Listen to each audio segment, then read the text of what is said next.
was just making just like jokes that probably felt super nerdy or super in. And they weren't really landing. They weren't really landing. I don't know. I mean, I've listened to some other podcasts stuff from journalists here or there. So like they had teleprompters and stuff with like basically the literal script of like him making jokes about like IP68 water dust resistance. IP68. Yeah.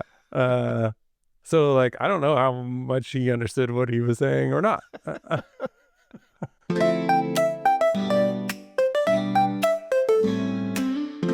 Hi, and welcome to Artifactor. I'm Daryl Etherington. And I'm Greg Comparic. And we are very chipper and awake and definitely not tired. I'm actually fine, but Greg, I know you're quite tired, right? Yeah, I'm pretty fried. Maybe we'll talk about it a little bit later, but this week was Hack Week at my company, where everybody gets to kind of step away from their normal daily responsibilities to just build something awesome that they can build in roughly 4 or 5 days. The goal is to learn new stuff, collaborate with people you wouldn't otherwise, and it was a blast, but it is the least sleep that I've gotten in one stretch of time since I was a teenager, or like since I had a newborn baby in my late 20s. Like I did not sleep much this week, and so if I seem a little out of it, if I say anything dumb, it's not my fault. That's why. That's cool though. I miss Hack Week because I did Shopify was like the first place that I did a Hack Week, and then of course, at TechCrunch, we used to do the TechCrunch Disrupt Hackathon, which was I'm also going to be guzzling coffee the whole episode, so I apologize in advance for the accidental, disgusting ASMR of me slurping. But I wish I had gotten some coffee, honestly, but I'll have to slam it after. Yeah, so that's cool, and yeah, we should talk more about that. I'm curious, what you built and like kind of how you went about it. But before that, let's talk about some of the big news this week. There was a splashy, significant, newsworthy event from a large technology company and one of the main AI players. It's Google. Not a surprise, I don't think, to people listening to this podcast. But yeah, Google had their Made by Google event, which is the event every year where they show off their new line of consumer devices, their new Pixel hardware. So they showed off new generation of Pixel smartphone. They showed off Pixel Watch. And I think that's it from and Pixel Buds, of course, Pixel Buds, who can forget? And then they show off a bunch of their software improvements and things too, which are usually released first on the new generation of Pixel hardware, but kind of trickle down to some of the more recent generations as well, like Pixel 9, maybe Pixel 8 will also get them. What do you think, Greg? Did you see any of this? Did you get any of the news? I know you're deep in Hack Zone. I was deep in Hack Zone. I turned it on for a little bit in the background just to check in so I could stay informed. And because I spent years and years and years of my life watching this sort of event for a living, as part of my job at TechCrunch as a reporter. I will say I didn't watch it for very long because it was kind of uncomfortable. That's a good word for it. I hate to use the word cringe. It was pretty cringe. I mean, it was pretty cringe. Yeah, the word is maybe overused, but this pretty neatly fits the definition of it. I think I get it. Everybody is feeling the way that the media landscape is shifting. And there are just literally, no matter how you feel about it, there are literally less people reporting about tech who are available to report about tech. So it really felt like they were trying to expand it to, and I do not mean this like to piss anybody off, like to like normies. Yeah. Right. To make it more accessible that anybody would tune in. And so they had like Jimmy Fallon as the host. Right. That's right. And he was just making just like jokes that probably felt super nerdy or super in. And they weren't really landing. They weren't really landing. I don't know. I mean, I've listened to some other podcasts stuff from journalists here or there. So like they had teleprompters and stuff with like basically the literal script of like him making jokes about like IP68 water dust resistance. IP68. Yeah. So like I don't know how much he understood what he was saying or not. Yeah, I don't know. It's quite. I've been involved with events with comedians. They come in and like there's a lot of like back and forth. Like, just give me a topic. Been quite involved with some very funny ones over the years. Some that went off the rails. But there's a lot of back and forth. There's a lot of discussing this stuff, and there's a lot of stuff where it's quite clear. They're like, okay, I could figure out some sort of joke about that. I don't really know what that is, but whatever, you know. Yeah. I don't blame him at all, especially not because I'm assuming he got a major bag for this gig. Like, I just picture them rocking up and be like, "Do you want to host a Google Pixel event?" And he goes, "I don't know what any of those words mean." And then they just like open the door of a van and it's filled with cash. And he's like, "Yes, I do, very Yes, badly." absolutely. Let's go. Which I think must be true for everybody on this. Like some real star power. They had Alex Cooper from Call Our Daddy, which I Oh think yeah, is still like the most popular podcast in the world as yeah. of this It's just a recording. great podcast. Yeah, it is a great podcast. And then also they had Steph Curry. Like, yeah, okay, that's a lot. And a bunch of other sports people who I am not familiar with because I don't really follow sports. But I think are also very, very high-powered celebs. One was like a automotive driver, some kind. People who are fans of these sports are going to be so mad if they're listening to this, but likely they're not huge sports fanatics if they're listening to this podcast to begin with.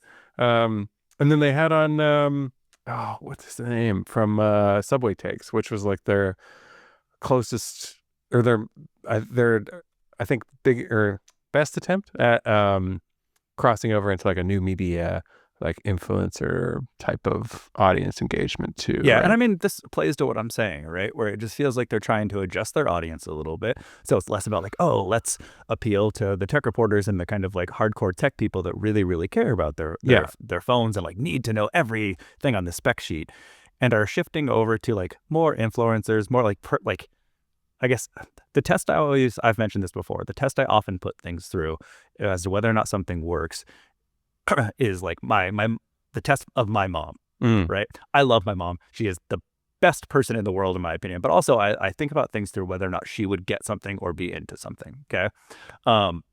My mom is not going to sit down and watch an hour and a half long event about a phone. And so I'm not. And You're not like end of sentence. Like there's nothing that could compel her to do that. My mom to this day will still just call me and be like, "Hey, what phone should I get?" Yeah. Right. And so there's this trickle, like there's a trickle down effect of still appealing to the hardcore tech audience because those are the people that are referenced in other people's lives. Yeah. Right? Like that is your channel. Is those people telling people things, and they are the top of the funnel or whatever. Yeah. You know. And they still kind of did that. I think they had their cake and ate it too with this one a bit because they did the like PR strategy of they spoke to everybody who matters, I guess, in like tech media, right? Under embargo ahead of time and pre-briefed them. All of the hands-ons hit, MKBHDs hit, everybody's hit at like the 9 a.m. Pacific time, an hour before the stream, right? So that's very unusual for them. Just some inside baseball for folks. Like they used to, Google specifically would do like, these are embargoed until we mention them on stage, which was a very annoying embargo to try to make because it's a moving target. I remember our colleague, Frederick, we used to always get so frustrated about that because he was like, oh, look, he's like seeing, I was like, oh, Verge went, they didn't mention it. Like, because it's so loosey-goosey, right? You really have a hard time being like, does this count? Does that count? Right? Like, can we push it now? And I mean, we were probably too concerned with it in retrospect, but it was a big deal. Like, again, more inside baseball stuff, but you do worry about like, well, we don't want to get locked out forever of the coverage of this company, right? It is a consideration when you're planning and executing those things. Yeah. But this seems much cleaner. Like, everybody goes at 9 a.m. and then the normies come online at 10 a.m. Pacific. So like, what am I going to watch on YouTube? I guess I'll watch Jimmy Kimmel introducing new phones with Rick Osterloh, someone who I've never heard of, who runs Google's phones department. Like, what? No, they're not doing that, right? They will never see it. It will never cross their feeds. It's but like Google has kind of like been telegraphing this for a while too, because I remember even going to some of the last Pixel events that I went to and just noticing like, oh, this is all influencers now. And they're all in there with their crews and they're just shooting like all of their content and stuff, right? And it's set up like an Instagram pop-up museum or something. Like it's designed for that kind of capture. Yeah. So I was at an event and the first YouTube type person that I saw was MKBHD. This was years and years ago. And honestly, I like fanboyed out a little bit. Like I walked Yeah, up, I was like, dude, you're great. You're I've done the same with Marquez, like at Tesla events, because I'm like, oh man, like you're cool as hell, and then but like he's there as one of us as media, right? And he yeah. doesn't, I think, consider himself like a celebrity. At least at that time, he wasn't like, oh yeah, like no, like you're chill, like we're chill, it's fine, right? But yeah, it was funny when there was that bit of crossover. There's also um Unboxed Therapy. He's Canadian, so he's always at the ones here, and he also is a super like nice guy in person. But always felt, because he comes with a whole crew and everything, right? Which now Marquez does too, right? Like they, and it feels like an imbalance when you're like, oh, here I am, just blogging over here, live blog. See, look, these live text updates go up on my internet website. Like, what are we doing? What are we doing? All right, so okay, that's the event. What about the actual news from the event? You're gonna have way Oh more wait, insight on. I want to say one more thing about the event, because it Okay, was the places where to me came closest to working were, I think ironically, the places where it felt the most like an infomercial. There were some okay. parts where it felt literally like you were watching QVC and they were doing it like, and what do you think about this? With like a thing up on the screen with like a countdown timer of like the deal is like, and I was like, this is almost perfect, because it almost becomes absurd in like a fun way. And I feel like they should lean into that. Like they Mm, should do the like, you're almost like a Doichi music video avant-garde at that point, and like go in that direction. Like, yeah. yes, please, more of that, and less of the like, oh, it's a sit-down interview with Rick Osterloh in a pseudo late night setup for some reason. But Yeah.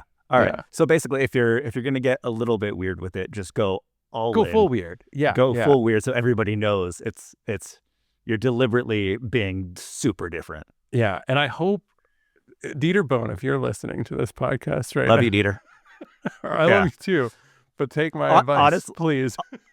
honestly, going back and watching Dieter's videos on Instagram, the ones that he did, I loved those. He Yeah, did yeah, some like surrounding the event, and they were my jam. yeah. But that might be me liking that. He was formerly a tech reporter, so it had that vibe, and so maybe I have just have a bias toward that format. Yeah, I think that might be it. But yeah, that's more inside baseball for the listeners. But Dieter Bohn used to, for a long time, he was at The Verge. I think he was a founding member of The Verge team, if I Yeah. remember correctly. And he went and joined Google and as an executive on, I think, product side. But and he's been there now many years. So Yeah. yeah, And he's also just generally a really good human a being, and very good human being. hiring him was a very, very, very good move on Google's part. Yeah, for sure. Okay, so let's talk about what they announced. So Yes. we've talked a little bit on this podcast about how I keep having interest in maybe switching over to the Android side of things away from Yes. iPhone. Yes. And I was really eager to see this because I wanted to see if that would like solidify any of my decision making around that. I Yeah. would say it didn't. I'm still Oh, kind of on the fence. okay. They revealed some really cool things, but the hardware updates seem mostly iterative. Sure. Especially the Fold is the one that I was really looking at. Mm. Not that there's any people seem to like the existing Fold, but Mm. this one didn't get that much in the way of improvements, except for I think there's like upgraded like main camera sensor, and then also they got the IP68 element resistance, dust and water resistance, which is the first for a folding phone. And then the other thing, oh, and Yeah. they slightly increased the screen sizes, but Okay. yeah. Yeah, and I mean that probably doesn't seem like a lot. The IP68 stuff, we joked about it with Jimmy Fallon chanting that or whatever earlier. It probably doesn't seem like that much because previous Pixel devices had it, but it's a different game on a foldable. Oh, it's hugely valuable on a foldable, because the main complaint still about them is the wear over time and like the possibility for ingress of dust and debris because of the hinge design, right? So yeah, to be able to say you could fold this a zillion times, it still maintains that IP68 rating is awesome. Yeah, So, it's a super cool engineering feat, and I think my remaining concerns are there was still some stuff around the tensor chip. Like the new tensor chip seems good, but it's lagged in terms of like performance and snappiness.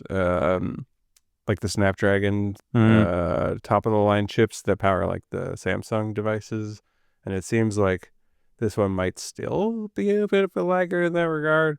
But I love the Pixel experience, software experience, so that is working in its favor. And then let's talk about the features, because I think those are some of the more interesting things and things that are most compelling. One of the big reasons I've been thinking about making this switch is because of the Gemini onboard like AI features, and they added some really cool ones. They added this one will probably percolate out to the rest of the Google Photos ecosystem eventually, but they added like basically plain text photo editing, like just natural language photo editing that looked, at least in the demos that were in very controlled circumstances, like super powerful, right? Mm. Like you basically just said, hey, can you fix the lighting? I think that was as detailed as, I think this was Alex Cooper demonstrating this, but it was like, fix the lighting, like change the angle because I'm like at an odd crop or something, and it did it perfect. Like it was like, oh yeah, wow, that looks like what I would have spent, I mean, at least 20 minutes in Lightroom probably trying to get right. Yeah. So that Yeah. would be super powerful. Yeah. Especially like, I can't tell you how many times I've taken a picture and gone to post it on whatever on social, but I was like, man, I want to edit it out that one little Yeah. bit. And just to even do that editing, even with like the simple versions on iPhone with just like highlight the thing to get it just right will take me long enough that it'll take me out of this moment. I'd have to be like, oh, hold on. Like I gotta Yeah, edit let me this real just quick. yeah, and then like you completely divorce yourself from whatever social situation you're in, right? Exactly, right? And so instead I go like, oh, I'll do that later. When I get home, I'll edit that out and then I'll post it. And then you never do. And then I don't. Yeah. And so I just never post on social. And that's probably for the better. I probably shouldn't be. Like you can look at my Instagram. The last picture that I posted there was like like right after I had my first kid, and then I've just been kind of way too busy ever since. Maybe something like this where I could just like, oh yeah, that is a good picture. Hey, can you remove the guy looking angrily at me in the background? And it just did it. Hey, maybe I'd actually post again. Yeah, I know. I think I would too. I actually really love editing photos, so that is, Yeah. but I like it when I have dedicated space and time for it. And Yeah. then I don't necessarily then take those things and post them or even do anything with it. I just like the Totally. mechanical act of editing photos, right? Yeah. But to actually do more of that, I picked up a X106 recently, like the internet's darling social media point and shoot camera from Fuji.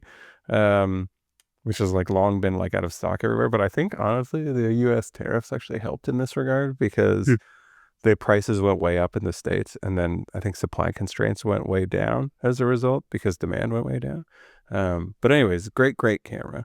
But one of the things that I love most about Fuji's system overall is like the JPEGs are highly usable out of camera for like immediate posting, right? Mm. Whereas like normally I shoot Sony, and I like Sony plenty on a lot of things, but I also find I want to do a lot of editing after the fact to get a kind of like interesting or signature look.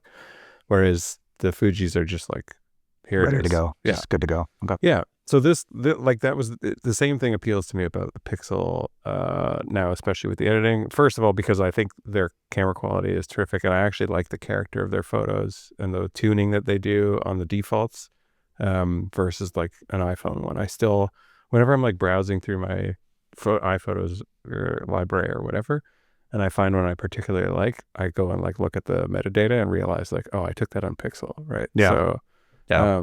yeah, there is something about it that I just love. And then I think the other thing that from an AI perspective that I thought was super interesting though was the live translation for calls, which is not something I probably would honestly use that much, but it was so cool and would come in handy for travel and 100%. like arrangements, right? Yeah. But yeah, they basically demonstrated a live phone call. I mean, I don't know how live it actually was. You can never tell with these, but like with Jimmy and I think a Google employee, and she was speaking in Spanish and Jimmy was speaking in English, and with like almost no delay. Like it was translating, and not just translating, but translating while maintaining the kind of intonation and vocalization of the original speaker. So it sounded like it was Jimmy speaking Spanish, and it sounded like it was a woman speaking English. even though it was a live translation Yeah. of what they actually said. So. That's pretty magic. I mean, I've had this exact experience before. I was traveling to Tokyo about a decade ago, and I was trying to book a hotel at a place that I really wanted to stay at. They didn't have an online thing, so I tried to call, and there was just the language barrier on my part, Yeah. And so it would have been really nice to have something that could have handled that for me Yeah. in these situations where it's like I really need to speak to someone in a different language in real time, and I can't. I do hope, and I missed this part of the stream, I hope that there's something at the beginning that's like, hey, just a heads up, this is the live translation. So if they say anything super weird, it's because we're trying to do this on the fly. Yeah, there wasn't, I don't think, a caveat, but there was something weird. There was a sentence that was like, that lady didn't say that. And it was a bit strange. So, I mean, it's honestly, not 100%. I guess if people are, if it's places like this where you get a lot of visitors calling in where the language isn't their first language, there's probably already lots of weird translation issues of people. Yeah, that's true. Yeah. Right? But I think also it might, this is hard to determine because of this way they shut the stream, but it might like present your voice first, speaking in your language, and then like kind of like duck that, but put it under the track of like the translated. So it's like clear that something is happening, right? Sure. But you talking about Japan specifically just reminded me of one of the things that I loved so much about Japan when I was there, which is way before the era, not way before, but like just before the era of smartphones. And it was the Japanese like electronic dictionaries, and they were just little like clamshell devices with keyboards and like a local file of just like a Japanese to English dictionary or vice versa, right? Yeah. And you would type in whatever word, and then you would just like, and you could press a little button, and sometimes they would have an audio feature, and it would just pronounce it in like a highly mechanized robotic voice, or you could just like show the little screen. It was amazing and adorable. Can we do like a spin-off series of this podcast where we just look at all of the devices that have been eaten by our phones, like these like single purpose things like that, and just like almost like archaeology for future generations to understand like the weird hardware that we had and could carry around. Like the most basic one is the Walkman got eaten, but things are like we could do a whole deep dive on the Cybico. Do you remember the Cybico?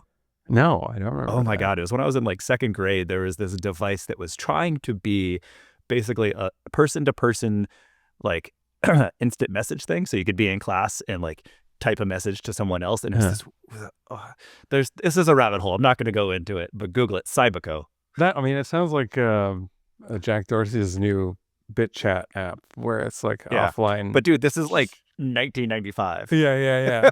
I mean, that's like what's a clear purple case. Like the fact that is that, and then like the idea and concept has value still, and like people like that's the same with. I was talking about the translation dictionary things. I was thinking about that I have the Rabbit R1 like on my shelf, and I'm like, nice. Kind of like the modern version of that. Like that's whenever I go, because like the device is adorable and I like it as a strange artifact, but not as an actual useful utility device. And I go always to the subreddit of like Rabbit and just be like, what are people using it for? And then like use threads come up, and it'll be like, yeah, I mean, use it as like a live translation. It's like all uses where you're like, you don't need to use this for that. Like your phone can do that very, very well. Yeah. But yeah, it's cute that it exists. Look, maybe it's me being sentimental, but it's the same reason I have arcade games in the background. Like I like things, digital things that like take up space, right? Because everything has been compacted down into the phone, which is kind of a bummer, Like my friends come over and they're like, "Why do you have these when you could emulate the games on your phone?" But I appreciate it's like that's how much space those things needed. At the time, right? Like that arcade game is that big because it needed to take up physical space to exist as a device, right? To have the computer inside, to have this massive monitor inside. And that's how we got here. So I appreciate these things. So no, I like that stuff too. And if I had my way, my whole house would just be a museum to technology. But that's not allowed. So the other another couple things that I'll mention quickly, because I mean, I do like the look of the new Pixel Watch too. It looks the same as the old ones, but I've always enjoyed the Pixel Watch design. And they did the bezel smaller, and they improved the, I don't know, density or pixel resolution or something. The screen is better, right? So it looks a lot nicer. And then they added a AI feature called Magic Q, which is, it's interesting wording. I don't know why they did it. Like, it's the letter Q. They used to have a home streamer called the Nexus Q. Do you remember that? For like a minute. Like, I don't think they super even short-lived. They didn't ship it. They just like sent it to reviewers, and then we're like, no, never mind. But the Magic Q on the phone like takes cues, I guess, from your conversation, and then will prompt with answers. So the example they had in the very stage, they were like, Jimmy, we'll just use your Pixel Fold. And he was like, oh, okay, it's my phone though. Like, I guess, is it cool to show it to everybody? But it was obviously like preset with all. And the first message thread was with Rick Osterloh. And Rick Osterloh was like, when are we having dinner again? Or where are we having dinner again? And then it had auto-suggested based on like reservations found in his email, just the one word answer of the restaurant name, right? And it'll do that with like times for meetings or times for flights or whatever else, like all those kinds of things, and it'll auto suggest in context in messages. And I think third parties can also access Magic Q, like third party apps. So that's interesting. I don't know how much I would use it in practice, but kind of cool. And then the like photo feature where it coaches you, also super interesting. Like, you take a picture, and then it's bad. It's a bad picture. And then Google's AI will like suggest how to take that picture, but better. Oh, wow. And apparently it will present you like a version of the photo, like, oh, it could look like this, that AI generates, but that's just for reference. And then it walks you through the steps of like, okay, get closer to them. All right, get lower down. Now you be at eye level, like orient your phone like this. Have them pose like this. God, right? I don't know how I feel about this. I mean, I think it's interesting in that it's attempting to be educational first. Yeah. Like, it's not just doing the like, well, here's the auto-generated photo of like how it should look. Right. Yeah. It's, maybe I need to see an example here. Like, I like this idea of like, it just feels like moving things toward an average baseline of what the AI thinks is good. Yeah. I mean, that's true. It could definitely have that effect. And it's what is it using as its standards? I mean, probably like a bunch of long established things, but it's a moving target, right? Like, what's considered good in photography is a moving target.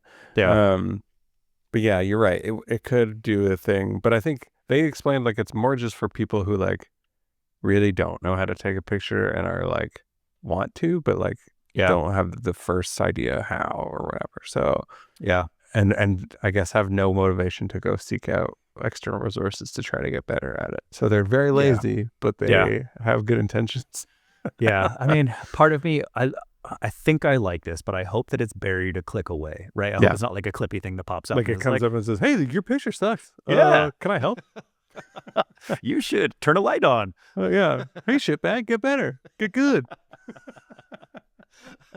Like, I don't know. I think we've talked before where one of my favorite things in this first episodes, go back and watch it, is this little dopey little camera that I gave to my kids, and it takes pictures and it prints out the picture on like receipt paper. And it's fun to see, like when we travel, to see a trip through their view. And I like the goofy thing of like the finger being in front of the lens, or like it being blurry or whatever, because it's them like exploring the world and figuring out how to do this themselves. And it'd be kind of a bummer if that camera was like, here's how to take the perfect picture. Right. And just try to train them. Yeah. Actually, that becomes like, if I extrapolate out that idea to almost everything, the world becomes so incredibly annoying, right? Imagine if you just had like a assistant on every single task you did that was like, hey, pretty good job, but like, you could make it better. Here's how. Want me to walk you through Yeah. the steps? And unfortunately, and I've talked about this in a past episode, like that's kind of the thing that Google keeps doing. Like Yeah. Gemini, in everything that Google touches, Gemini's like, hey, you want to use Gemini? You want to use Gemini? It's like, stop it. Yeah, I know. Like all the stuff that they've got behind the scenes doing AI stuff, like Veo and all the DeepMind stuff, is amazing. But the stuff that they're shoving down people's throats is really not that great. Well, they're all in that competition, and they're all annoying in different ways. And I mean specifically like Google, Facebook, Meta, and what's the other one that's also doing this? Microsoft. So like all of them are constantly shoving AI at you in every surface where they exist. Microsoft mostly in like enterprise platforms, Meta in all your consumer social platforms. Like this is actually slightly off topic, but was watching this Netflix show Hunting Wives for my other podcast, Original Content, which you should all go listen to. Yeah, go listen to it. You should listen to my other podcast. I don't have one. Too tired. Yeah. In it they have like a particular, there's like a plot point where like the woman finds out that nobody follows her on Instagram anymore. She's being kind of mean girled out of the group or whatever.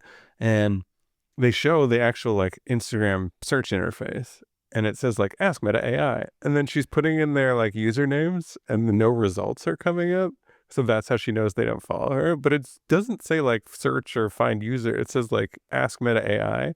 And you know from using it, if you put anything in that stupid bar, it's going to be like, oh, well, blah, blah, blah. Like, even if the person's not following you, it's going to like make up a whole bunch of junk because that's how they've shoehorned that into that product, right? But it's just funny to see that spilling over and like ruining prop departments, like careful playing. Like, oh God, now how do we do this? Oh, well, whatever. Just leave it in. Okay. So I don't know. Do you have any other thoughts about Pixel or Google's Pixel event? Or it's cool that I mean, they didn't want to say the words MagSafe, but it's cool that Pixel stuff is effectively, it's getting MagSafe support built into the phone, or like magnetic charging tech.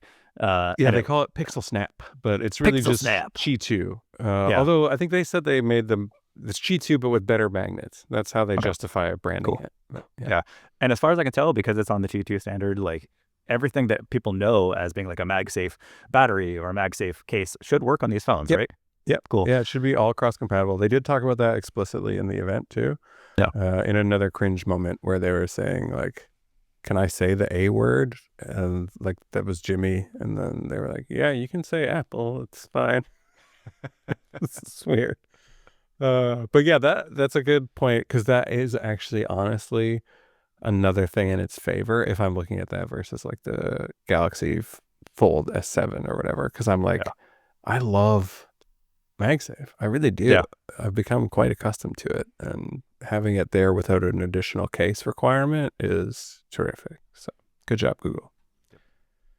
Okay. Do we want to move on to some other news? There's not that much I wanted to talk about this week, but another interesting thing is that Mustafa Suleyman, who is Microsoft's AI CEO, had there's a big article in Fortune all about how he's kind of like wary of the pseudo-consciousness stuff that's happening with AI, and about like apparent psychosis that's either happening in the machine or resulting from the machine, right?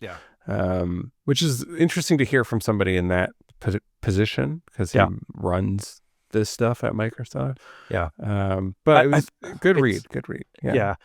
It's really, really interesting to me, right? Because it's much more short term than any of these other AI fears of like, does the AI actually achieve consciousness, right? Like, does it get kind of like out of control or whatever, right? He's not worried the AI is alive or is approaching what we'd consider consciousness. He's worried about people thinking that it's there, that it is alive, right? Like, because for thousands and thousands of years, humanity, for the most part, has been able to identify other humans by, does this thing speak to me? Right. Like, can I have a conversation with it? Right. Can it remember?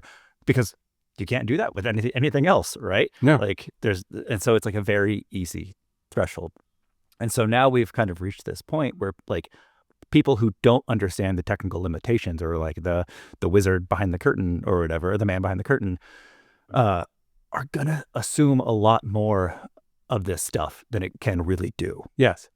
Yeah, absolutely. And that's a great way to characterize it, because you're right. He's not worried about the actual like existential problem of if AI achieves consciousness. He's much more worried about like it won't matter in the short term if Yeah. everyone treats it like it is conscious, right? Right. From a social, parasocial perspective, and from a legal perspective, even in theory too, right? Like, I think one of the things he brings up is that if people keep treating it like this, then you'll have the problem of they will go and seek out rights for these things, which are not conscious beings, right? But they could become ensconced under laws, though they are, and protected in that way, which would like greatly limit our ability to actually like make use of the technology, right? Yeah.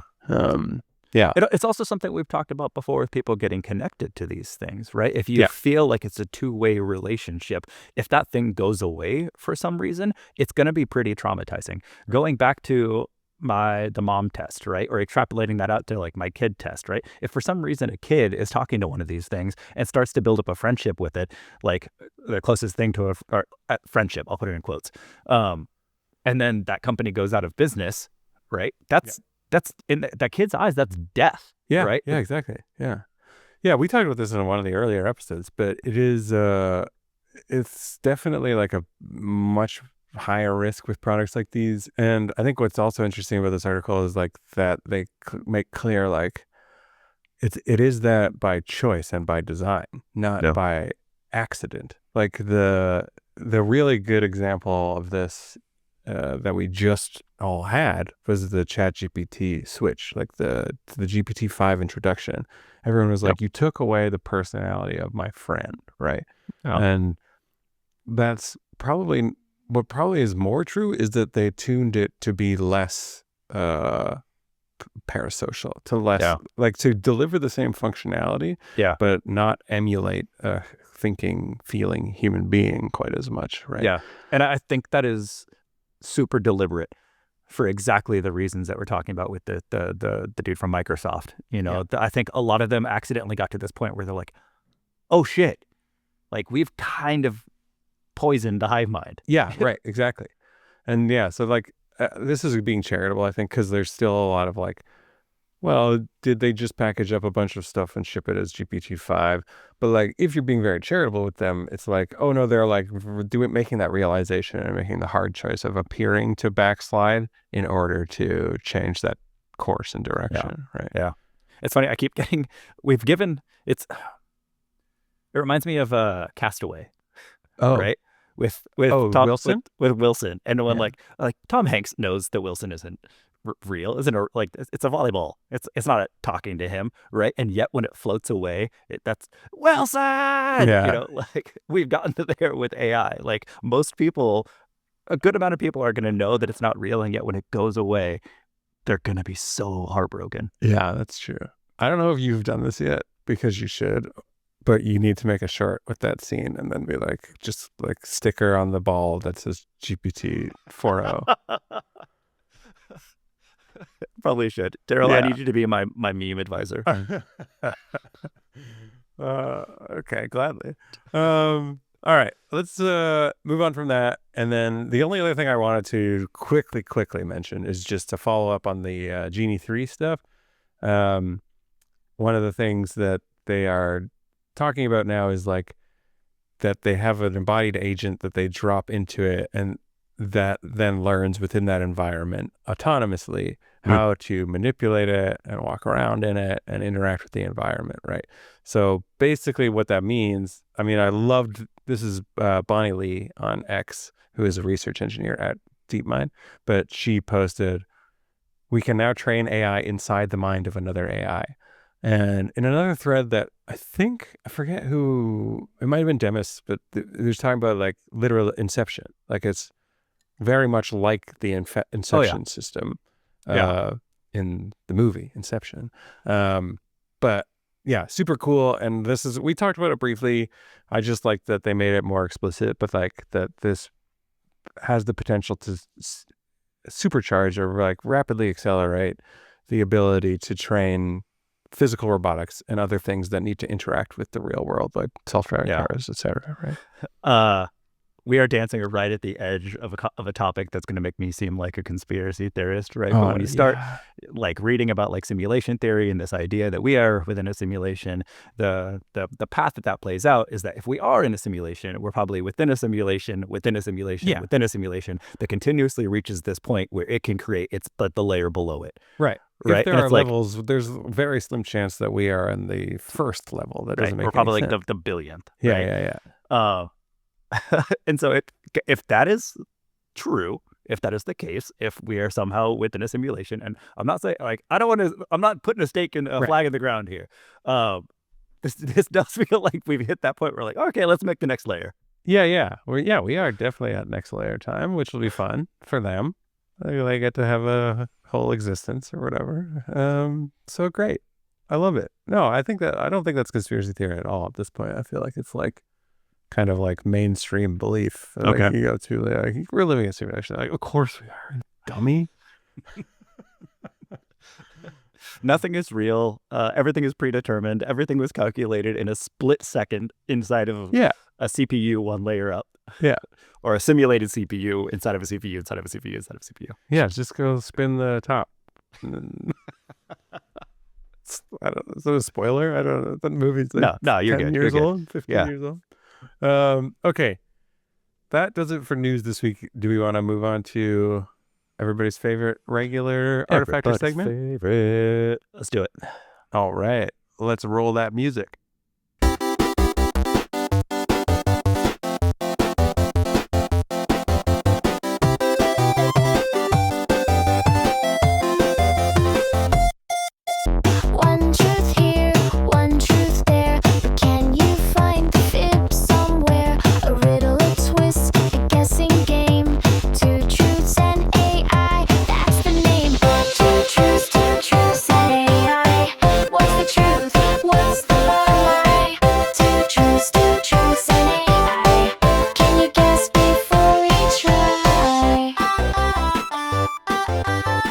Okay. All right. So for anybody who hasn't caught this before, this is Two Truths and AI. This is where we have three companies, three startups, three companies. Yeah, we'll leave it at that. That two of them are real. One of them is imagined by AI, and we're taking turns with the other one trying to guess which one is the completely made up one. We do a limited amount of diligence here, so we're pretty sure the real ones are real and the fake one is fake. And if we get that wrong, it's part of the game. Daryl, I think you have the lead right now. Yes, I do. Do you remember the score? I think I want to say 2-1. It's 2-1. 2-1. But 4 total plays. Yeah. So this is the opportunity for you to take it to 3-1 because I lost last week. All right. So here we go. You ready? Yeah, let's do it. Okay. The first one is Flavor OS. It's a deep tech startup developing an AI-driven food probe for taste simulation against an average base of the population. If you've ever been told that you add too much salt to your food, Flavor OS can help. Their proprietary umami engine processes millions of molecular combinations to create personalized taste profiling. Okay. The next one is Died in House. This company was created because its founder found out that someone died in my house before I bought it, in quotes, and discovered that in most states, realtors aren't required to disclose whether a murder or other violent death occurred in a property. For about $12, the service will tell you whether someone died in your house, whether you live there or are considering purchasing it. All right. I mean, I would want to know if my house was haunted. I would not want to know.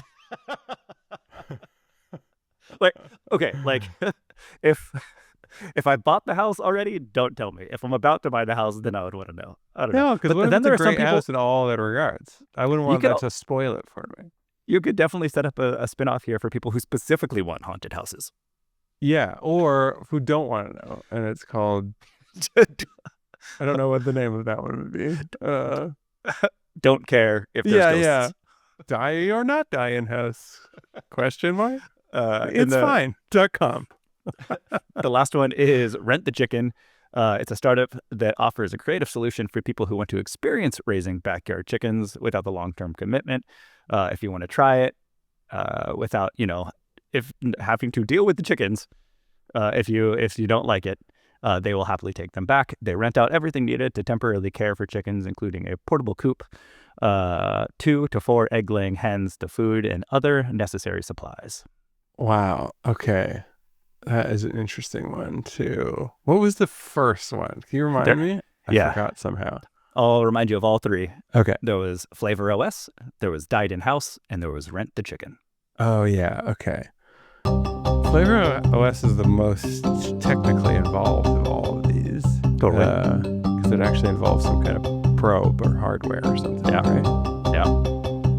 And then Died in House definitely sounds like something that someone would spin up based on like their personal experience. That I believe. Like someone that happened to them and they were like, this shouldn't happen ever again. I'm gonna like make this thing, which is like not a scalable startup, but like, probably a fine business. I'd be curious how they are actually able to do that and how much like hardcore research it requires. It seems like for $12, it might be like, might not make any sense on the unit economics. Yeah. Does it get easier or harder with AI? Like, AI doesn't really like to search public records, but yeah, and it also probably would like be like hallucinating quite a bit. Where it's like, oh man, this whole family got murdered there, and you're like, did it? And it's like, no, you're absolutely right. You're absolutely right. Okay, and then the last one, Rent the Chicken. Rent the Chicken, which is like, that also seems very plausible because of just people are weird. And because at first I was like, what would be the motivation? Is it just margin, or is it like they believe people should own chickens, and then the only way to get them to own chickens is to lower the barrier to it to begin with? But I'm gonna have to say, I think the fake one is the first one, the flavor one. You now have the resounding lead, Daryl. Oh, you are correct. That is the fake one. Yeah. Do you want to know? I mean, there was partly that it was technically the hardest, is part Totally. of why, and then, but not like, I don't think impossible. Like I know people who do various olfactory type stuff, and like a lot of it is just emerging from the lab and becoming a business, but like within the realm of possibility, right? But then the other two just seem so human. Yeah. That's what did it. It was like, oh, these are like very fundamentally like, people are weird, and these are weird things that people want to do. And I feel like AI would have a hard time being like coming up with something that like oblong or irregularly shaped. You know what I mean? Yep. Yeah. So no, yeah, you nailed it. I mean, I do wish that the flavor one existed, just for the sake of like, if I have a friend that I know likes saltier food, or like food a certain way, or not spicy, or that's a big one, especially with kids. It's like, I cook for my kids almost every night, right? And yet somehow I can't find that like spiciness threshold for them, right? Like they're just like consistently where I make something like, this isn't going to be spicy to my kids, and yet they're like, no, this is too spicy. Yeah. And then, I noticed that even, I mean, all children, like my nieces, nephews, and the friends, and it's a moving target, right? Because eventually they like are fine with spice, or maybe love spice, but you never know when they're going to hit that threshold, right? Yeah. So, my other worry, I didn't want to change anything about what the AI wrote, because I felt like it was outside of the game, but the Flavor OS name was pretty weak. Like it goes Flavor back OS was pretty weak. I was thinking about Guy Fieri when you said that. I was like, is this a Guy Fieri joint? Like it's bad at clever portmanteaus, or like really witty names, stuff. I really wanted to change it to Flavor, but spelled FLAIVOR. Oh, that is pretty good. Slightly better. It would be impossible to. People would be very, very confused by it, but it's at least some human thought. That feels more human. Yeah, that probably would have put me off, honestly. Yeah. But I didn't want to change anything. Felt like cheating. All right. Well, congratulations, Daryl. I think you're just better at this game than I am. We'll see. We'll see.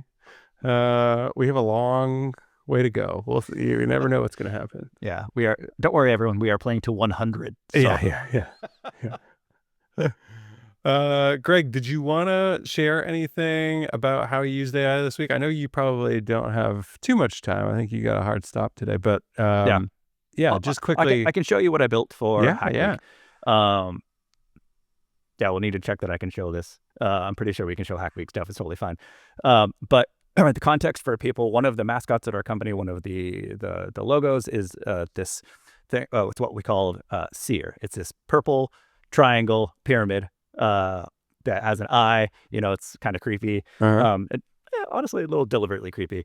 I think I've seen it on billboards and stuff. Yeah, it's our AI agent, right? It helps people debug all the errors that are coming in. It can help find the root cause of issues. That's what Seer does, right? I wanted to make a physical embodiment of Seer, make it kind of real with the purple pyramid, with the eye that moves around. Here, I'm going to go out of frame for a sec. Okay.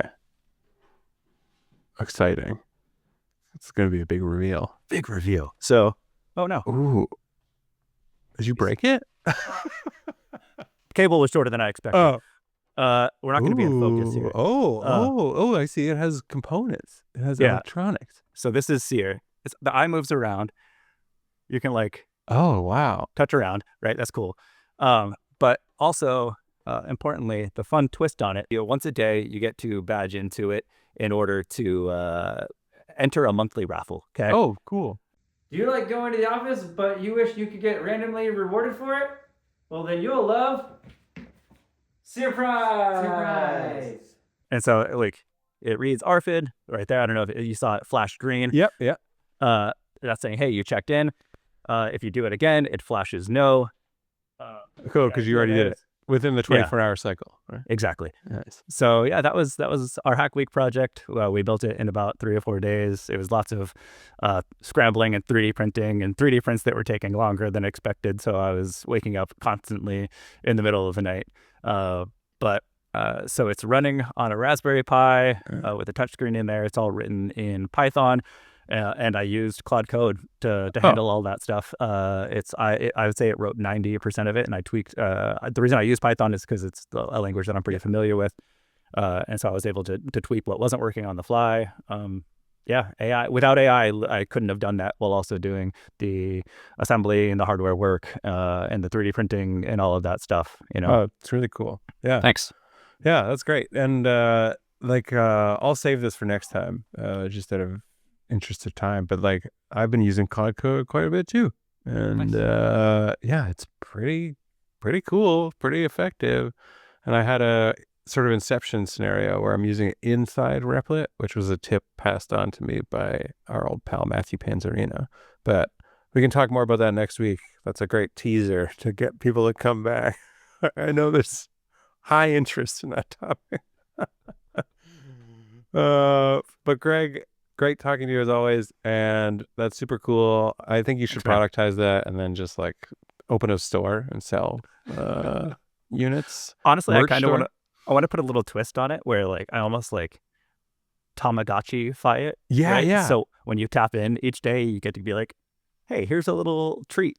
Oh, so yeah. you like me more. Oh, or I whatever. thought you meant you want to make micro versions of them that people can use as their badge or that'd be cool too. That would be really cool. All kinds of fun stuff you can do with it. Yeah. But yeah. All right, great. Well, we'll see you next time, and maybe we'll see Seer again too. Seer, yeah. The name of this one is Seer Prize. I don't know if I mentioned that, but it's Seer plus prize because it theoretically rewards you. There's a raffle there. It's very human, a very human name, Greg. Yeah, Seer plus prize plus surprise, kind of Seer Prize. Yeah. I get it. The AI could not come up with that. Well done. Bye-bye. Right on. See you, man.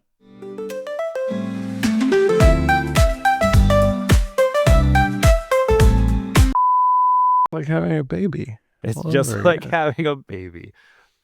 I imagine. I've heard from sitcoms. Yeah, not wrong.